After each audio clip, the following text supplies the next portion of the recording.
कानून, कोई भी दीन, इस्लाम, कोई भी दीन, हाँ, कोई भी मज़हब, कोई भी कानून और कोई भी जो है ना, किसी शख्स को ये हक़ नहीं हासिल कि वो किसी को मार के जलाए और ये सज़ा दे। अब आके वो अपना बयान ही बदल रहा है। वो कहता है मैंने कत्ल ही नहीं किया। आमना जो है वो शुरू में कह रही थी कि वो मुझे हिरासा करता रहा, घर पे आके उसने यहाँ चाकू रखा, वहाँ रखा, ये वो, और तकरीबन 6 माह से इनका आपस में फिजिकल रिलेशन था। उसने गेट खोला और ट्रैप करके उसने ही रईस को बुलाया और वो घर ले गई। एक पहला केस है जिसमें जो है एक लड़के को बेदर्दी से मारा गया। अस्सलाम वालेकुम, QC TV से मैं हूं रेहान हैदर। नाजरीन, रईस डिलीवरी बॉय केस जिसको आप सब लोग जानते हैं, आपने बहुत सी वीडियोस देखी होंगी। इसमें मरकज़ी किरदार जो हैं रईस, आमना और उसका हस्बैंड फरहान। रईस जो डिलीवरी बॉय था, उसके आमना के साथ रिलेशन थे या नहीं थे, बहरहाल वो मर्डर हो जाता है और उसके बाद बेदर्दी के साथ उसको जला दिया जाता है। मेरे साथ इस वक्त जर्नलिस्ट साइमा शहजाद साहिबा मौजूद हैं, जिन्होंने इस केस को परसू किया और फॉलो अप दिया। रईस की जो फैमिली है उनके साथ मुतअद्दिद बार मुलाकात की, इंटरव्यूज़ किए, फिर थाना भी आना जाना हुआ इनका, मुल्ज़मान के इंटरव्यू कंडक्ट किए। सारे केस के ऊपर इनकी एक गहरी नज़र थी। इनसे जानते कि हक़ाइक़ क्या था। अस्सलाम वालेकुम। वालेकुम सलाम। कैसी हैं आप? अल्लाह का शुक्र है। मुझे बताइएगा, आपने जो विक्टिम है इस केस का रईस, उसकी फैमिली का इंटरव्यू किया, उसकी बहनों के, उसकी वालदा के, भाई के, बाप के, सबके इंटरव्यूज़ किए मुतअद्दिद बार, और फिर आप थाना भी गई, मुल्ज़मान के इंटरव्यू किए, फिर इंचार्ज इन्वेस्टिगेशन है उनके साथ गुफ्तगू हुई। तो आपने क्या देखा इस सारे केस में? देखिए, सबसे पहले मैं आपको ये क्लियर कर दूं कि सबसे पहले हमने मुद्दइयों से मुलाकात की। सबसे पहले करना तो मुल्ज़िमान से चाहिए था, लेकिन पहले मुद्दइयों से मुलाकात हुई, उनके कुछ इंटरव्यूज़ वगैरह किए, फिर हम लोग थाना गए। हमने फिर मुल्ज़िमान से बात की, आमना का मौक़िफ़ लिया, उसके मियाँ का मौक़िफ़ लिया। लेकिन शुरू से लेके अब तक जितनी भी उनकी स्टेटमेंट थी ना, वो तकरीबन थोड़ी बहुत फ़र्क के साथ बस एक ही थी हर इंटरव्यू में। लेकिन अब आके वो अपना बयान ही बदल रहा है। वो कहता है मैंने कत्ल ही नहीं किया। अच्छा, तो अब आप देखें कि कहानी जो है ना, वो इसका जो है टर्निंग पॉइंट आ गया कि अब वो बिल्कुल ही मुकर गया है कि मैंने ये कत्ल ही नहीं किया। जब बात आ रही है, आगे जुडिशल केस हो रहा है और उन लोगों को अदालत में पेशियों के लिए जाना पड़ रहा है, और पुलिस ने अब तक जो है वो उनका रिमांड आगे बढ़ाए जा रहे हैं, तो अब वो कह रहे हैं कि मैंने कत्ल ही नहीं किया। ठीक है, तो अब यहाँ पे मसला पैदा होता है कि जो रईस की फैमिली है ना, उसके लिए यहाँ पर प्रॉब्लम क्रिएट हो गई है। तो अब आप देखें कि आमना जो है वो शुरू में कह रही थी कि वो मुझे हिरासा करता रहा, घर पे आके उसने मुझे यहाँ चाकू रखा, वहाँ रखा, ये वो, जबकि वो सारा कुछ झूठ था। फिर बाद में आके जब वो उसके काफ़ी इंटरव्यूज चल गए, तो फिर उसने रईस की फैमिली से माफ़ी भी मांगना शुरू कर दी। अब ये सारी चीज़ें जो है ना, वो काबिल फ़िक्र हैं कि ये यहाँ पर जो है ना कुछ गड़बड़ है, और मेरा ख्याल है कि लोगों को ज़्यादा बेहतर पता है, लोग देख रहे हैं, उनको ज़्यादा बेहतर पता है। मुझे बताइएगा कि इंचार्ज इन्वेस्टिगेशन है, उन्होंने भी अपने इंटरव्यूज में बताया कि रईस और आमना के रिलेशंस थे, बिल्कुल ताल्लुकात थे इनके, और उनके भाई ने भी बताया कि ये मिलते थे और उनके आपस में, क्योंकि जो इनके मोबाइल से, आमना के मोबाइल से लोकेशन ट्रेस हुई है कि ये बाहर भी मिलने जाती थी उससे, और तकरीबन 6 माह से इनका आपस में फिजिकल रिलेशन था। अच्छा, तो जो फरहान है, पहले तो वो अपनी बीवी को इनोसेंट पेंट कर रहा था, कह रहा था कि मैंने ही कत्ल किया, उसको बांधा, तशद्दुद किया, फिर मार के जला दिया, लेकिन मेरी बीवी को कुछ भी नहीं पता।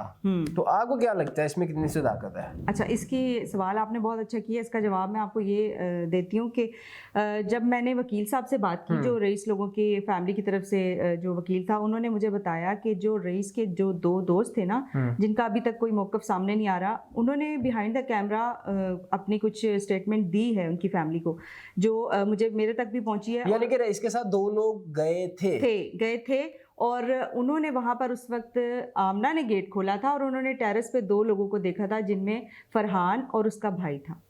अब ये देखें, इस कहानी में ये भी एक बहुत बड़ी एक पॉइंट है जो कि अब तक सामने नहीं आ रहा था। और मुझे ये भी पता चला है कि जो उनके दोस्त हैं वो रईस को लेकर गए, उसको छोड़ के ड्रॉप करके वो लोग वापस चले गए। उन्होंने कहा जी हम बर्गर वाली शॉप पे वेट करेंगे, तुम वहाँ पे आना और फिर हमें बर्गर वगैरह खिलाना। उसने कहा ठीक है, मैं एक पार्सल है वो डिलीवर करके या जो भी है तो मैं वापस आऊँगा। अच्छा, वो पार्सल डिलीवर करने गया, मुलाकात करने नहीं गया था? उन्होंने ये बताया दोस्तों ने कि हमें वो इसलिए लेके गया कि मैंने इस टाइम पे एक अर्जेंट पार्सल लेके जाना है और तुम लोग यहाँ पे मेरा वेट करना बर्गर वाली शॉप पे, तो मैं वापस आऊँगा, तुम लोग को बर्गर खिलाऊंगा, फिर घर आ जाएंगे।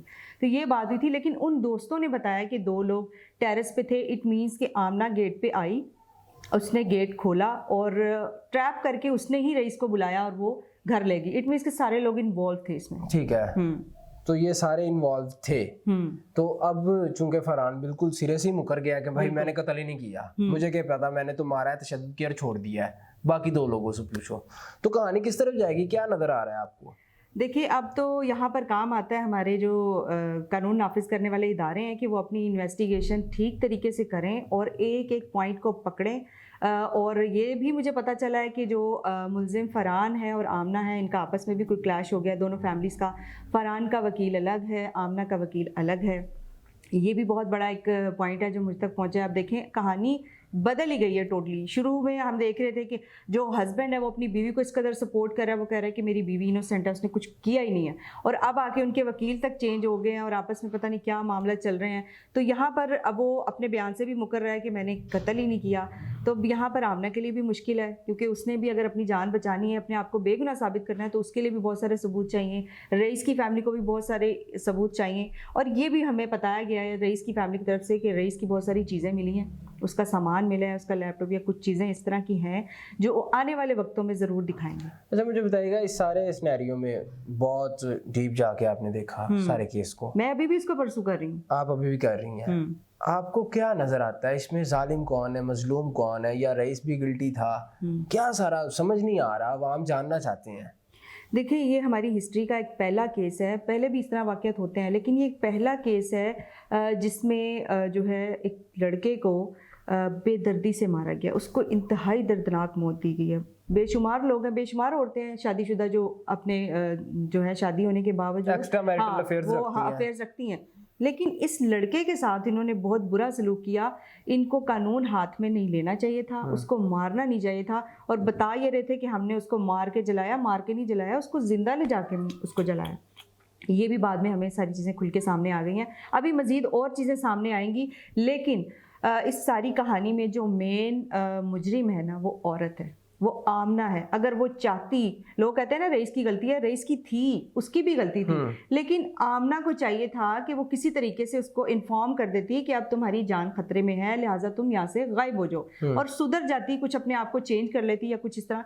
लिहाजा उसके शौहर ने भी गलती की, दोनों घर तबाह हुए। देख लें अब क्या बना। अब रईस का निकाह भी हो चुका था, शादी थी इन्हीं दिनों में। बिल्कुल ऐसा ही। तो जिसके साथ उसका निकाह हुआ था उसकी फैमिली भी डिस्टर्ब, रईस की भी, बिल्कुल ऐसा ही, फरहान की भी, आमना की भी। 3 घर तबाह हुए हैं, 4 घर तबाह हुए हैं। बच्चों का नुकसान हुआ है, 3 फ्यूचर जो है वो इससे जुड़े हुए थे, और उसने अपने बच्चों का फ्यूचर तबाह किया, अपने शौहर का घर तबाह किया, अपना घर तबाह किया, रईस का, और जहाँ उसकी शादी होनी थी वो घर भी तबाह हुआ। तो यहाँ पर सारी बात आती है औरत के ऊपर। देखिए, मैं एक औरत हूँ ना, मैं फील्ड में काम कर रही हूँ, मुझे 600 लोगों से पाला पड़ता है। अगर मैं खुद को ही अपनी लिमिट में या सर्कल में नहीं रखूंगी तो मैं इसकी जवाबदार भी खुद हूँ ना, जिम्मेदार भी खुद हूँ। तो आपको पाला पड़ता है मर्दों से, लेकिन आप खुद अगर ठीक होंगे ना, किसी की कोई जरूरत नहीं है। कभी भी कोई भी मर्द आपके घर में ज़बरदस्ती नहीं घुसता। और इवन मैं आपको ये भी बता दूँ, मैं उनके घर गई हूँ जहाँ पर आमना और फरहान रहते थे। छोटी सी गली है, कोई वो डेवलप्ड सोसाइटी नहीं है, कुछ इस तरह की बात नहीं है। और वो कह रही है जी टेरेस से छलांग लगा, टेरेस भी बहुत ऊंचा है। इतने झूठ बोले इन्होंने। वहां पर जाकर मैंने आइडिया लगाया, लोग इतने खौफजदा हैं, वो बात ही नहीं करना चाह रहे कि यहाँ पर ये वाकया हुआ है। और वहाँ पर भी मोहल्ले में उनकी खौफ और हरास है काफ़ी ज़्यादा। और वहाँ पे ये लोग ना 1-1.5 साल से आए हुए थे, और इर्द गिर्द के जो लोग थे आसपास, वो इतने घर ऐसे कंजस्टेड हैं, जुड़े हुए हैं, लोग खिड़कियों से देख रहे होते हैं। तो मेरा नहीं ख्याल कि रईस ने उसको इस तरह से ट्रैप किया है, ये यहाँ पे चाकू रखा है, यहाँ रखा है और उसको कहा ऊपर चले जाओ। कुछ भी ऐसा नहीं हुआ, वो खुद उसको अपनी मर्जी से। मनगढ़ंत कहानी है, बिल्कुल सब कहानी है। वहाँ पे जाके हमें देखा रईस के पेरेंट्स क्या कहते हैं, क्या चाहते हैं? वो लोग चाहते हैं कि हमें इंसाफ मिले, हर सूरत इंसाफ मिले, और उनको मिलना भी चाहिए। उनके बच्चे की गलती थी, लेकिन ये नहीं था कि उसको इस तरह से मार के जलाया जाता। कोई भी कानून, कोई भी दीन, इस्लाम, कोई भी दीन, हाँ, कोई भी मज़हब, कोई भी कानून और कोई भी जो है ना, किसी शख्स को ये हक नहीं हासिल कि वो किसी को मार के जलाए और ये सज़ा दे। हमारे कानून इदारों ने किस लिए बनाए हुए हैं, हमारे इदारे किस लिए बैठे हुए हैं, इसीलिए बैठे हुए हैं। क्या सबक हासिल करना चाहिए हमारे देखने वाले जो नाजरीन हैं? बहुत से लोग वीडियोस देखते हैं, मुख्तलिफ कमेंट्स करते हैं, तो आम आवाम के लिए क्या मैसेज देना चाहेंगी इस सारे केस को मद्देनज़र रखते हुए?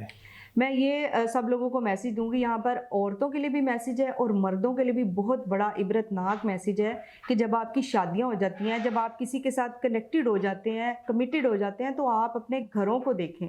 आप ये सोचें कि आपने मरना भी है, आपको नहीं पता कि ज़िंदगी कितनी है, आपकी कब मौत आ जाए। अभी घर से बाहर अगला कदम निकलेगा तो वापस आएगा भी कि नहीं। तो अपने घरों में तवज्जो दें, अपने बच्चों को तवज्जो दें, उनके ऊपर जो है ना अपना टाइम लगाएं, ना कि दूसरी औरतों के पीछे भागें। और औरतों के लिए भी बहुत बड़ा मैसेज है कि अपने शोहरों को, अपने घरों को तवज्जो दें, अपने घरों में रहें।